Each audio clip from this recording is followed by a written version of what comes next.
Você está no podcast Aprender a Vida Inteira e, por isso, sintam-se muito acolhidos e acolhidas por nós. Estamos nos canais do YouTube e no Spotify. Vocês podem se inscrever gratuitamente para acompanhar nossos conteúdos e conhecer os nossos convidados. O tema de hoje, gente, é atual e de fundamental importância para todos os níveis da educação.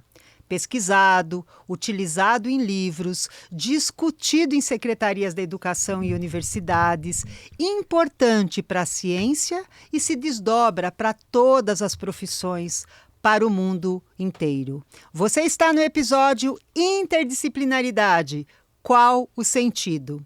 E está aqui comigo uma grande mentora, uma mestra. Ela já orientou mais de 250 trabalhos científicos de mestrado e doutorado. Em sua trajetória, licenciou-se em Pedagogia pela USP, é mestre em Filosofia da Educação pela PUC São Paulo e Antropologia Cultural pela USP, tornando-se ainda livre docente pela Unesp. Pesquisadora pelo CNPq nível IB. Por muitos anos foi professora e pesquisadora da PUC. É professora associada do CRIE, Centro de Pesquisa e Intervenção Educativa da Universidade de Sherbrooke, no Canadá. Membro fundador do Instituto Luso-Brasileiro das Ciências da Educação da Universidade de Évora, em Portugal.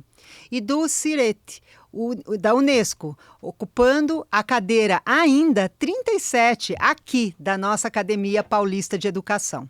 Ela coordena até hoje o GEP, Grupo de Pesquisas Interdisciplinares, ação que atua com mais de 100 membros, autora de mais de 30 livros sobre a educação interdisciplinar. Ela é a grande precursora do movimento de interdisciplinaridade que a gente tem muito orgulho de receber.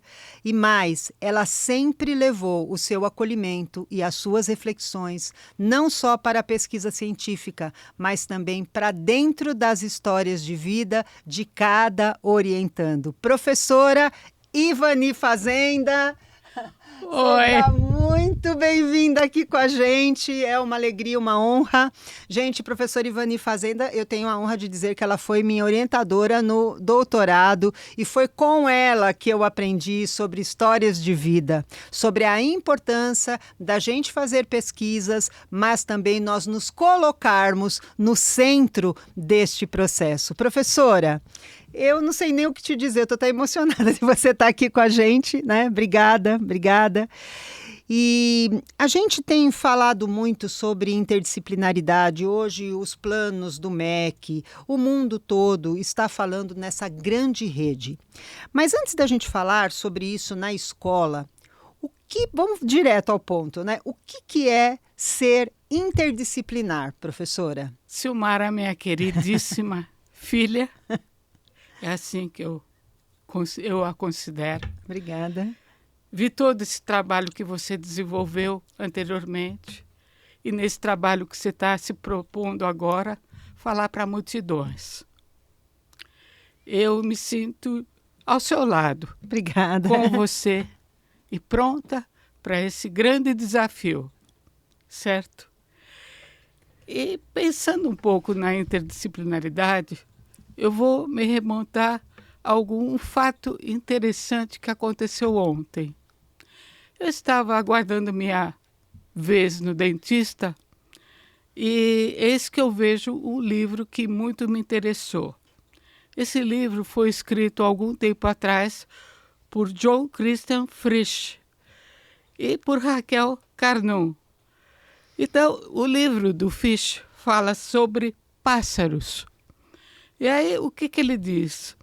Em que medida, hoje, a harmonia que os pássaros trazem com o seu canto maravilhoso, que nos enternece a todos, está distante principalmente das grandes capitais. E aí eu fiquei me perguntando, o que isso tem a ver com o que eu vou falar para o público amanhã? Bloquear o som dos pássaros é bloquear o som da vida. E aí eu penso nesse processo que o mundo está vivendo, das grandes transformações da humanidade, em vários níveis, principalmente dessa calamidade ecológica que estamos já vivenciando. E eu penso, onde estão os pássaros? Eu olho ali em frente à minha casa, não existem mais pássaros cantando. A não ser, eu moro ali perto da Paulista, no Parque Trianon, aonde eu vou de vez em quando e lá eu ouço o barulho de pássaros, mas só. Então, o que é ouvir os pássaros? Ouvir os pássaros é ouvir a vida interna de cada um que está adormecida.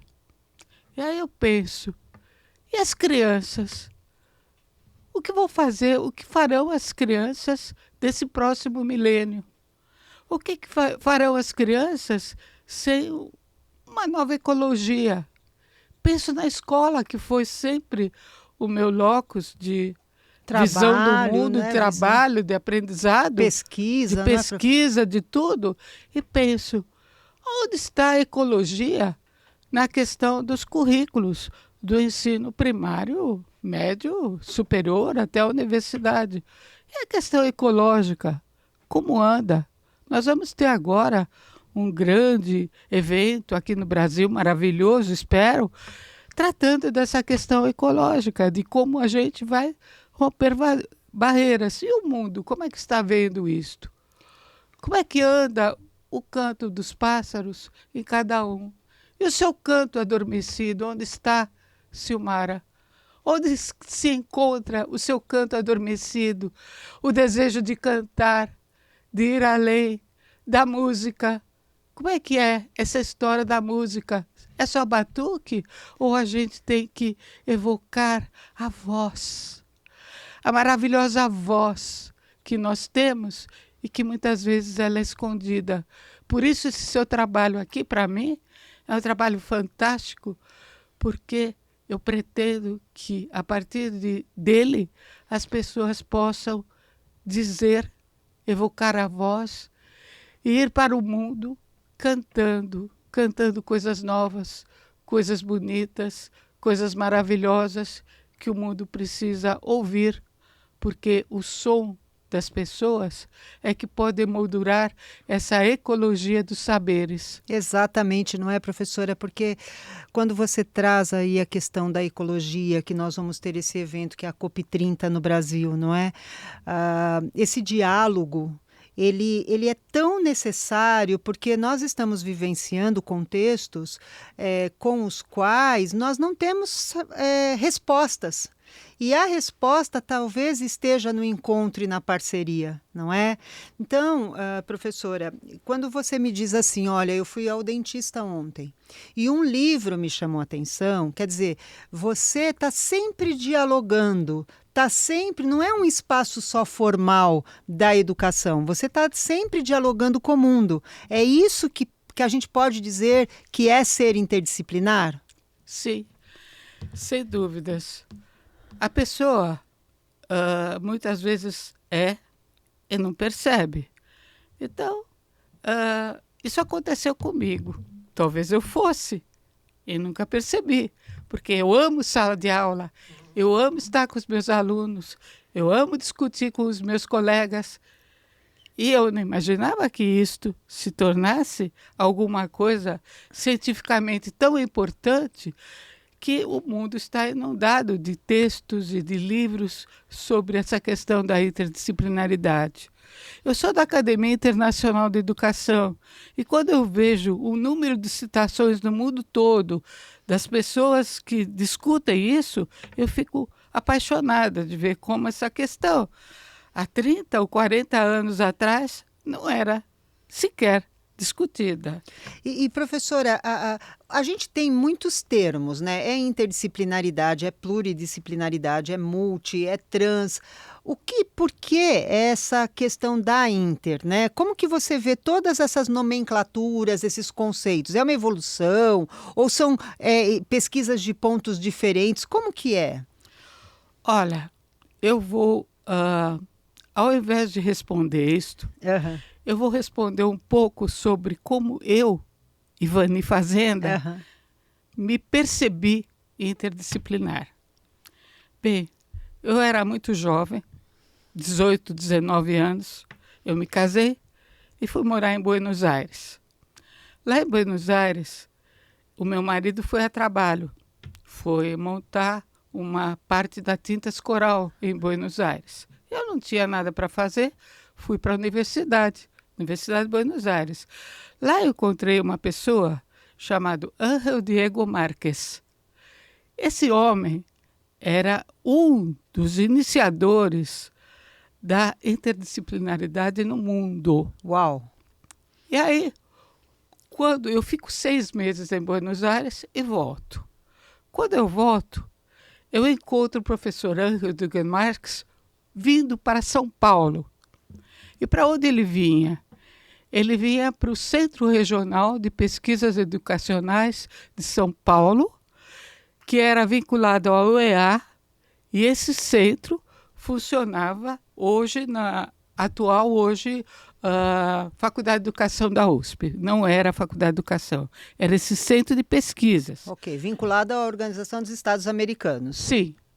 E aí ele me convida para ficar ao lado dele, como ouvinte, como secretária, como parceira. Quer dizer, a vida foi tecendo. Foi tecendo. Os encontros acontecem assim, nessa tessitura. Lá eu passei 10 anos. Os primeiros 2 foi com o professor Marx. Depois o professor Marx foi para a França desenvolver seu trabalho lá. Mas isso não significa que nós não tivéssemos o contato, etc. Aí ele me coloca lá e me coloca como responsável pelos cursos da UEA sobre planos e programas de estudo e ensino. E eu monto com ele, e a partir dele, esses planos e programas de estudo e ensino para estudantes da América Latina toda. Então, na minha sala de aula,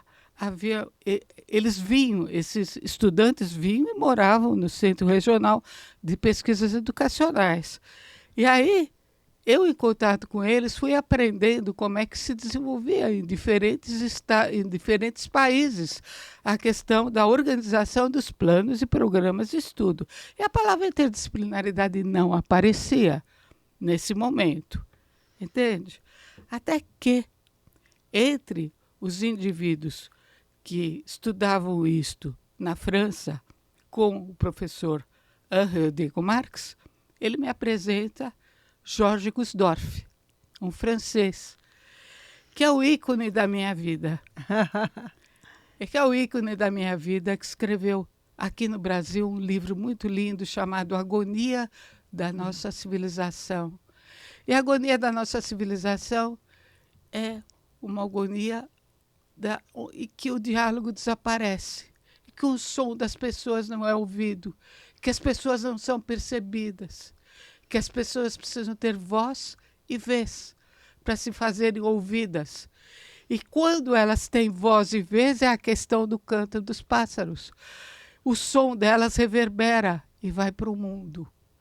Então, a interdisciplinaridade nada mais é do que esse encontro da alma da pessoa com a disciplina que ela estuda, a ciência que ela habita, as pessoas com as quais ela convive, e juntas formam uma cadeia maravilhosa, uma cadeia que consegue dizer para o mundo: é possível nós tornarmos o mundo melhor, sem medos, sem angústias, com prospecção para um futuro mais brilhante. Nossa, meu Deus do céu! Eu estou até com medo de intervir, sabe? Porque está tão inspiradora a sua fala. E não é uma inspiração que vem de fora, né? É uma inspiração que toca a gente, para a gente não se esquecer, para nós não nos esquecermos quem nós somos. Não é? Com todas as nossas trajetórias, com todas as nossas conquistas, com todas as nossas lutas, mas principalmente com o nosso jeito de ser, não é, professora? E eu lembro que na sua sala de aula, como orientando a sua, e nós estávamos lá com o grupo de estudos e pesquisas interdisciplinares, todo mundo junto ali, e você montou uma sala de aula interdisciplinar, que era muito diferente de tudo aquilo que eu tinha e conhecia até então. Me fala assim, então, do Gusdorff, que você conheceu, que foi uma grande inspiração, assim como você é para a gente, né? Com esse ícone, assim como você é para mim, você continua e vai para a escola de aplicação? Como que é isso lá na USP, antes da gente falar da sala de aula? Porque a gente chega na sala de aula interdisciplinar. Bom, o Centro Regional de Pesquisas Educacionais, ele mantinha uma escola, chamava Escola de Demonstração. Ah, ok. Do Centro Regional de Pesquisas Dentro Educacionais. da USP. Dentro da USP, fazia parte. Ele está lá, só que agora com outra configuração, escola de aplicação. Mas naquela época era escola de demonstração.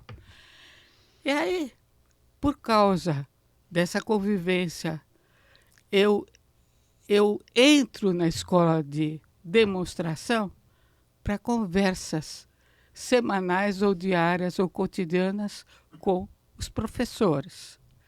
Dessas conversas, eu os coloco dentro da minha sala para eles irem participar dos eventos com a América Latina toda, com outras pessoas da América Latina, diferentes lugares, diferentes ciências, filósofos, psicólogos, antropólogos, de áreas. não importa, professores de arte, sim, haviam muitos. E aí essa conjugação, ela produz um afeto novo para a ciência. E a escola de demonstração começa, então, a repensar os seus currículos. Então, veja, como é que a história de repensar um currículo a partir da experiência, consciência de cada um que vivia, que vivenciava a ciência e a praticava em pesquisa. Áreas que poderiam se integrar e não que fossem compartimentadas. Não, você exato. tinha todo mundo junto ali. Sim, todo mundo junto. E aí, semanalmente, eu tinha um encontro com esses professores da escola de demonstração e nós organizamos um currículo preliminar para a escola de demonstração. Acontece que dessas conversas nasce uma ideia que foi nossa, não foi minha. Quem eram os alunos dessa escola? Os alunos dessa escola eram filhos de professores das diferentes áreas da Universidade de São Paulo. Então, por que não trazer os pais desses alunos para estar conosco? Então, nós tínhamos encontros semanais de alguns pais de alunos com os professores, para dizer, por exemplo, no futuro, quando esses alunos estiveram na vida profissional ou forem para o ensino superior, como é que é isso? Ou como é que é ser um pai de um estudante de uma escola de demonstração? Ou como é que é ser um professor dessa escola? O que esse professor também pode pesquisar? O que ele pode avançar? E aí saíram. O CRPE, ele tinha publicações. Nós tivemos inúmeras publicações lá, mais de 80 publicações, com os testemunhos dos professores dizendo como é que eles agiam e como é que eles formavam o seu currículo a partir disso. Isso é o que Gusdorff chamava de interdisciplinaridade. E não ele foi o pai. Mas o Marx já dizia, e todos lá na França já compartilhavam disso. Então, veja, foi maravilhoso trabalhar 10 anos na escola de demonstração da USP, montando esse arcabouço fantástico, científico, porém humano, para todos os alunos que estavam lá. E aí eu fico muito, muito envaidecida em dizer para você, Silmara, que os meus 2 filhos cursaram a escola de demonstração da USP. E ano a ano eu fui coletando a questão dos alunos que eram admitidos nos vestibulares da Universidade de São Paulo. E fui percebendo que, gradativamente, todos os nossos alunos Entravam.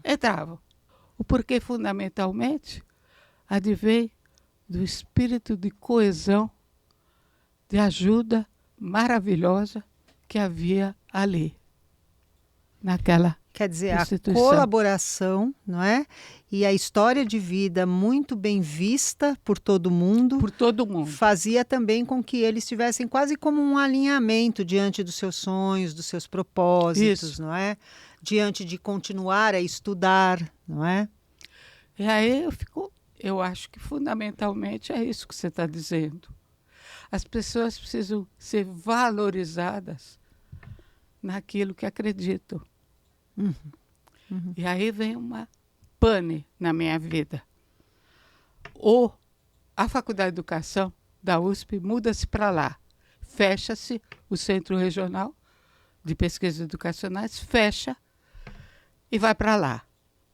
E aí eu era professora do Centro Regional. Eu vou conversar com o diretor da Faculdade de Educação naquela época. Eu falei, agora, o que eu faço? Ele falou, olha, minha filha, sinto muito, mas escola é uma coisa que não nos pertence. Essa escola não diz nada para nós da Faculdade de Educação. Eu falei, e o que serve? Para que vocês querem essa escola? Não sei, talvez a gente demula, acabe com ela. Eu falo, bom, e o trabalho todo de pesquisa construído durante esses 10 anos que eu estive aqui? Não nos interessa. Aí eu fico amagoadíssima com aquilo. Quer dizer, uma indiferença total, né, Uma professor? diferença total, não para comigo, com a pesquisa, Com o com a projeto. educação, com o projeto universal de educação. Eu resolvo que eu não vou mais ser educadora. Quando, de repente, abre o pós-graduação em educação, em filosofia da educação da PUC São Paulo. Eu vou para lá. Aí eu encontro lá quem? Professores que vieram da França. Lá, conhecedores de Gusdorff. E aí eu começo, então, meu ser, meu coração explode de alegria. Eu abraço a filosofia como ela se fosse a minha tábua de salvação. E a filosofia passa a ser, naquele momento da minha vida, a minha tábua de salvação. E eu fico lá, concluo meu mestrado, ainda não sou contratada, nada disso, mas como meu mestrado repercutiu bastante lá, o professor Severino, que era o diretor da Faculdade de Educação naquela época, da PUC, falava, Ivani, você está na hora de voltar. Se voltar a trabalhar, professor, eu não quero mais. Lá eu fui escorraçada, me diziam que eu não tinha nada a ver, que pesquisa não tinha nada a ver, eu vou continuar sendo pesquisadora sozinha. Ele falou, não, você vai começar assim, um pouquinho de horas semanais, você vem e dá a sua contribuição. Bom, de pouquinho em pouquinho, minha querida, eu montei o mestrado, montei o doutorado, montei o pós-doutorado em Numa linha de pesquisa numa linha fantástica, com muita gente, do qual você, Silmara, é um orgulho incrível ter você como parceira, como aluna, como amiga. Obrigada. E dizer para você que daí eu fui para o mundo. E nesse mundo eu encontro pessoas, por exemplo, como Hilton Japiaçu, que fazia o mesmo trabalho que eu lá no Rio de Janeiro, que escreveu muita coisa a respeito de filosofia da educação, qual o sentido da filosofia. Depois eu encontro Gaston Pinault na França, que vai dizer para nós, foi você que trouxe Gaston Pinault para mim, né, outra vez? Foi. Na França. Ele veio conversar conosco, né? Ia participar de um seminário seu e no dia não tinha quem buscá-lo. É. E eu fui até o Instituto Paulo Freire, ele estava dando uma palestra, peguei o carro, fui buscá-lo. e preocupada. Meu Deus, não falo francês, e qual a minha surpresa que ele vem falando português comigo e contando histórias maravilhosas sobre formação de professores e história de vida, né? Sim. Histórias de vida de imigrantes, de mulheres, de idosos, né? Porque ele não ficava... ele buscava também os grupos que não tinham voz para que pudessem contar a sua história, né? Na universidade. Sim.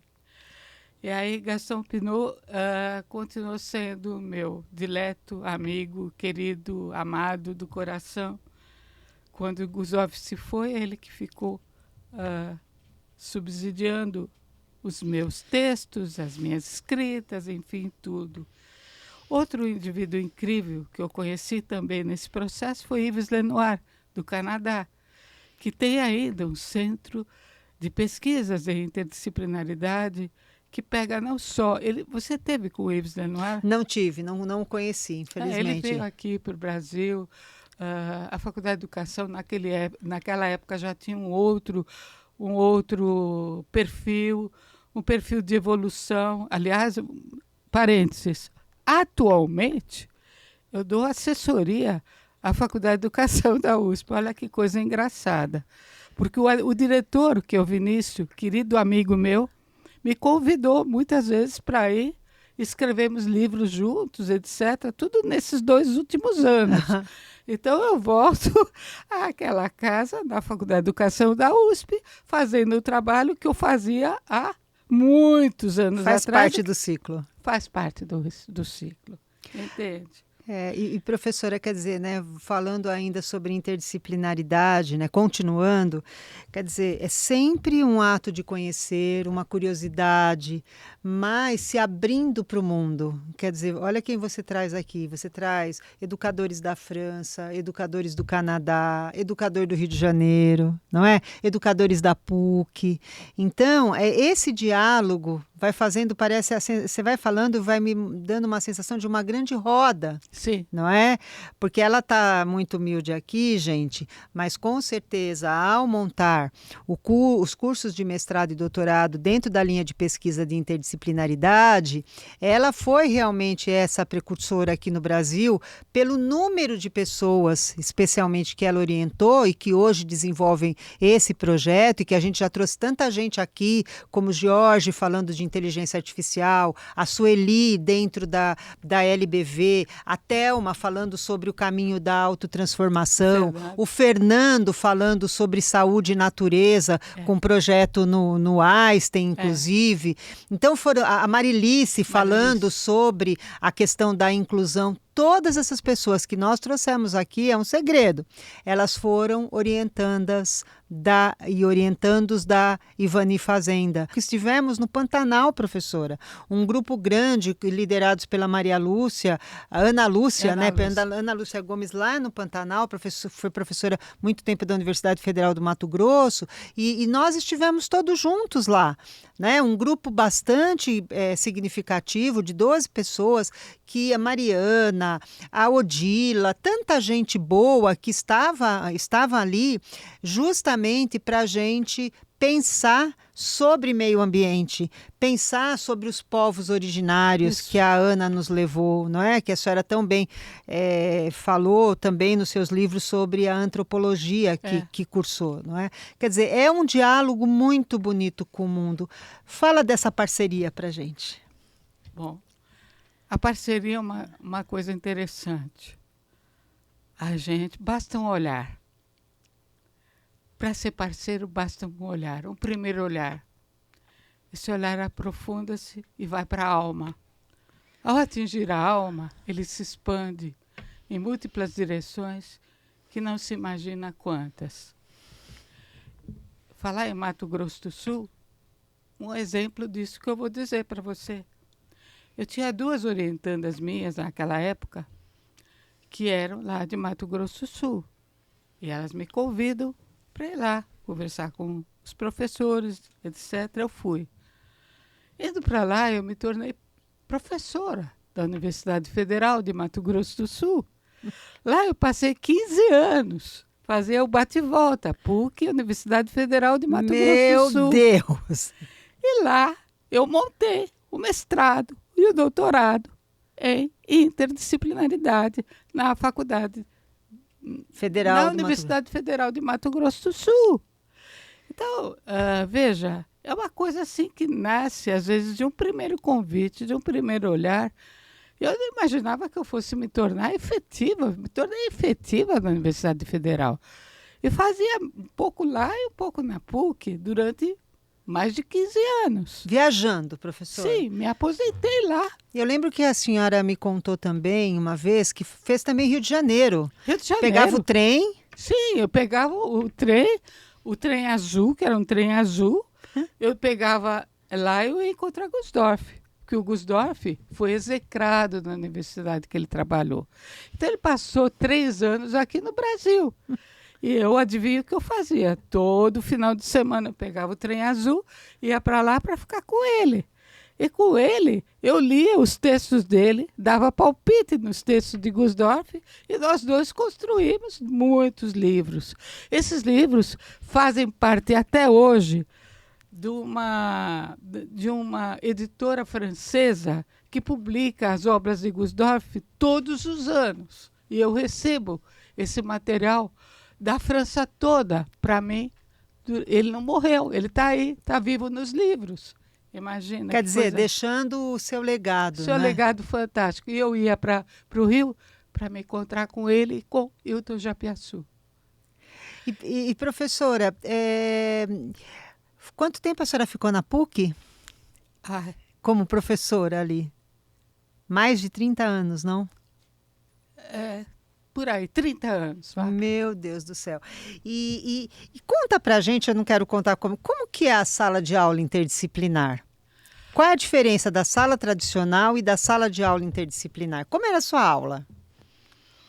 Olha, Silmara, você que fez parte dela durante todo o tempo, mesmo ainda quando você não era a minha orientanda, mas você era a minha aluna, você fez mestrado e doutorado lá.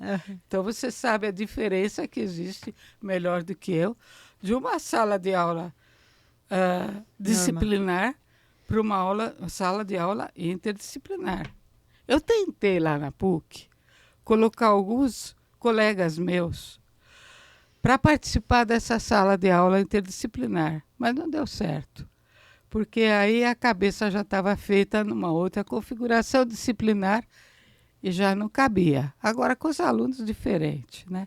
Eles iam lá ávidos para ter alguma coisa diferente.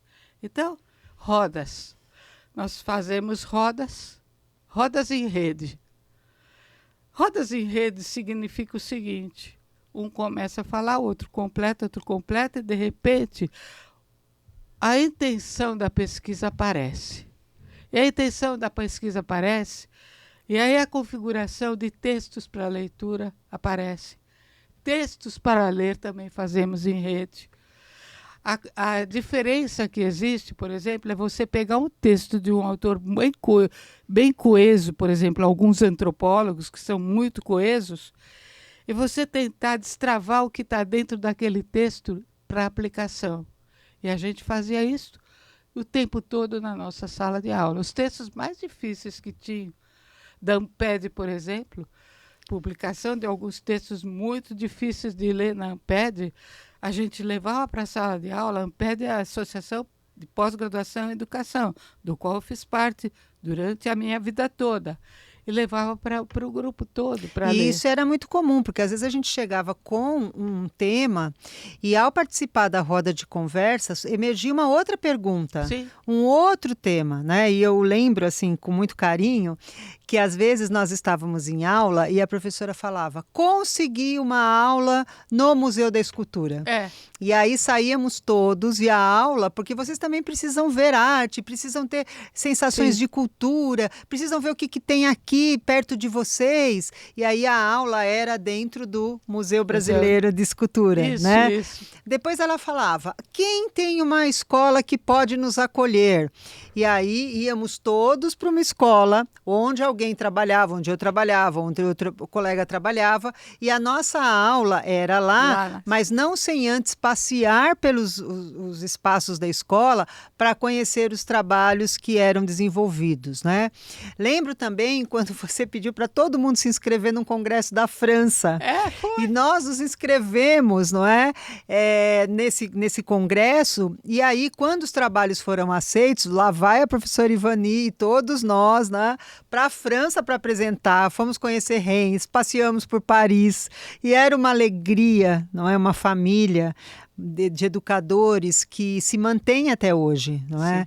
Então, os professores não podem perder essa vitalidade, essa ternura, esse encantamento, e uma coisa muito bonita que você sempre fez, que é destacar o melhor de cada aluno e destacar o melhor ali da sociedade, olhar um museu, olhar um projeto, olhar um artesanato, porque isso também vai nos reencantando diante de tanta coisa que a gente tem visto no mundo, como você falou agora, da ausência do som dos pássaros, não é, professora? Sim.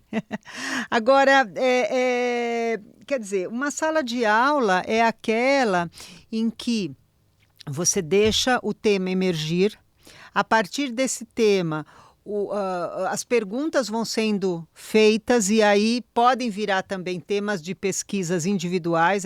É um tema coletivo que se dá, mas que vira uma pesquisa individual de cada um, né? Nessa sala em que todos participam, em que os textos são emergidos. E aí, professora, quando um professor que queira começar com a interdisciplinaridade na escola, ele quer começar, olha, eu gostaria de ser mais interdisciplinar aqui. O que ele tem que fazer? Vamos pensar nos jovens professores que estão chegando agora, nas escolas de educação básica, nas universidades. O que ele pode fazer? Olha, eu acho que um degrauzinho pequeno é pela palavra. Então, a análise conceitual, para mim, esses todos pesquisadores que eu tive a honra de organizar, de impulsionar e de fazer, começavam com análise conceitual. Então, na Europa, no Canadá, nos Estados Unidos, existem múltiplas facetas de um conceito. Então, o conceito interdisciplinaridade. Como é que ele é visto na Europa, no Canadá, nos Estados Unidos? Há diferenças? Todos eles se fundam na ideia de disciplina. Sim. Se eles se fundam numa ideia de disciplina, qual o significado, o conceito de disciplina?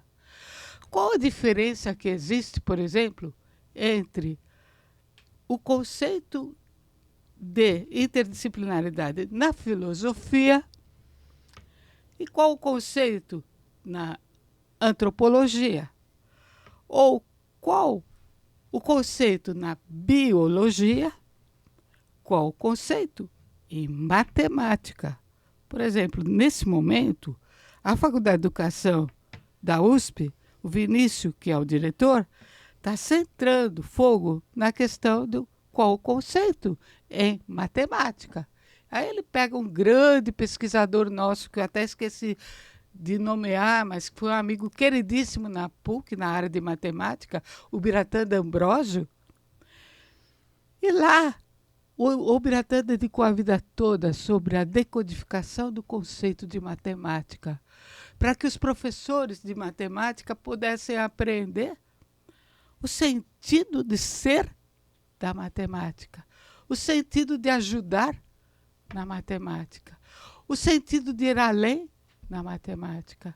Então, essa questão da análise conceitual, para mim, ela, mais do que nunca, ela é primordial. Quer dizer, o professor começar pelo diálogo, né, se abrindo pela palavra, mostrando-se a si mesmo também, não é só ouvindo o outro, mas falando de si também. Quando fala de si, fala de uma disciplina interior. Interior, né? Quando ele fala de uma disciplina interior, Isto já é uma disciplina. Quer dizer, sai da primeira pessoa, começa pela primeira pessoa para ir para o nós, né? Para a primeira pessoa do plural. Sai do eu para ir para o nós, mas tem o eu ali, não é? O eu é fundamental. O eu é fundamental. Sem ele nada fez. Exatamente. Quer dizer, as pessoas às vezes tem uma escola, uma pessoa nova chega, não quer nem sempre, olha, aqui é essa estrutura, é desse jeito, mas não sabe de onde vem, quem é a sua história, não sabe da sua história, não sabe de possíveis contribuições, projetos que já podem ser inseridos naquele grande caldo pedagógico, né? Depois esse conceito, ou seja, aprender a perguntar sobre as coisas, né? Se eu sou um professor de língua portuguesa, o que é a língua portuguesa? Qual é o conceito? É isso que você está trazendo aqui para a gente, né? E no meio disso tudo tem os princípios que você sempre coloca, né, Ivani? Eles fazem parte. Quando você define conceito, os princípios estão nele já embutidos. E como fazer também. E como avaliar também. Por incrível que pareça, numa pergunta só, você já amalgama tudo. É claro que você tem que ir aos poucos. Então, de repente, aparece tudo meio amalgamado como uma coisa única e esfacelada. Mas você vai com cuidado, fazendo uma recuperação da memória. A memória é extremamente importante. A memória seletiva dos fatos. Por que eu cheguei nesse conceito? Então, eu tenho uma história para contar, mas essa história para contar tem a ver com toda a minha vida vivenciada. E a minha vida vivenciada tem a ver com o meu aluno. Como é que o aluno que chega para mim tem uma história que ele desconhece? Então, a valorização da pessoa, enquanto ser que habita esse mundo, ela é fundamental para nós todos construirmos um mundo melhor. E você, nesses princípios, não é? Acho que é bom para o nosso público, fala tanto da espera. Que mais, Ivani? A espera é uma espera vigiada. A gente não pode imaginar que as coisas irão acontecer. Por exemplo, quando eu contei que saí lá do Centro Regional de Pesquisas, fui para a PUC, eu fui, mas atenta para uma outra coisa que poderia acontecer na minha vida. Então, fui aberta para a filosofia, aprendi lá com os filósofos, mas aquela memória dos fatos anteriores nunca me abandonou. Tanto que eu volto à USP agora, numa outra dimensão. Eu sou agora consagrada pelo diretor da Faculdade de Educação. Imagina quando que isso acontecer comigo? Nunca na vida. Eu volto para aquela instituição agora consagrada. Você está percebendo que coisa engraçada? Então, a vida dá voltas. Então, espera. Mas a espera tem que ser vigiada. Atenta. Para as oportunidades, porque de repente os momentos, os encontros, exatamente, as parcerias. Hoje, por exemplo, eu acho que está aqui, para mim, sendo inaugurada uma nova parceria, que eu ainda não tinha tido com você, a qual eu me disponho a estar com você.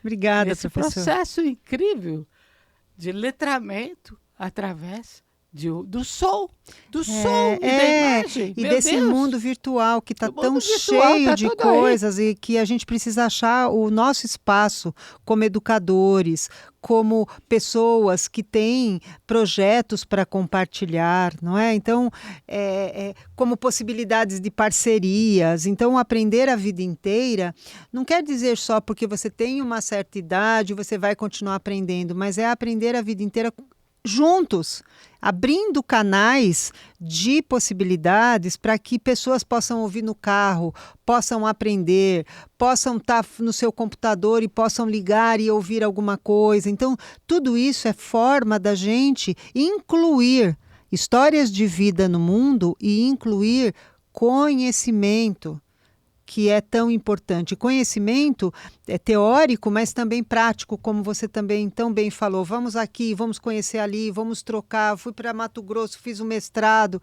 Então, a gente não parou, né, Ivani? Não parou a vida inteira. Você está aqui conosco, gente, alguém que começou lá com seus 18 anos e está aqui hoje. Vou fazer 84. Não acredito! Eu completo 84. 84, com essa mente maravilhosamente lúcida, que traz as memórias de tantos fatos, não é? E que diz assim, gente, interdisciplinaridade, até quando você vai num dentista e abre um livro e ali vê algo que te sintoniza com o momento que você está atendendo. Olha lá, do livro do pássaro, ela traz essa metáfora aqui para a gente e transforma, né, toda essa fala maravilhosa. Ivani, a gente já passou tão rápido, o tempo já está acabando, né? A gente estava falando dos princípios, nós falamos da espera, que é uma espera vigiada, atenta, mas ela também é respeitosa, né, Ivani? Você quer falar sobre os seus princípios? Respeitosa. Não pode atropelar. Sem atropelos. Ela tem que ser cuidada devagarinho. Porque se atropelar, o som se atropela. E bloqueia. Exato. Então tem que deixar fluir. Como numa orquestra, cada um tem sua vez. Todos juntos formam um conjunto e tocam harmoniosamente uma sinfonia. E claro que isso a gente tem que ter o respeito para o momento que cada um vai entrando nessa orquestra, né? A gente tem a coerência, é isso? Coerência. Fundamental, coerência. Eu preciso ser coerente nos meus atos e fatos. E o desapego? O desapego é uma coisa que se aprende desde o nascimento. Você se desapega do ventre da mãe, da amamentação. Eu vi a Maria Catarina, lindíssima, sua neta, se maravilhosa, lindíssima, e indo para frente. O desapego vai acontecendo na conquista de espaços novos. Esse é o desapego. Mas o desapego tem que ter referência sempre ao anterior. Eu me desapego, mas tem crenças fundamentais que são desde crenças familiares até da sociedade, que às vezes me tolhem. Então eu tenho que, de certa forma, desapegar-me naquilo que me tolheu para que eu possa avançar. Por exemplo, se eu tenho um problema mental ou físico, ou sei lá o quê, que me apega, eu preciso paciência.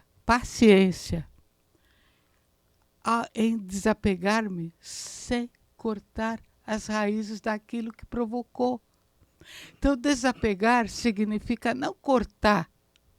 Desapegar é gradativo, sendo que a memória dos fatos anteriores, ela é fundamental para me impulsionar. É uma raiz, né? Ela é uma raiz também, né? Se não fosse a memória dos fatos, nem sempre os fatos são bons, são muitas vezes sombrios de várias formas, mas mesmo os mais sombrios de todos, seja na vida pessoal, seja na vida profissional, todos nós passamos por isso.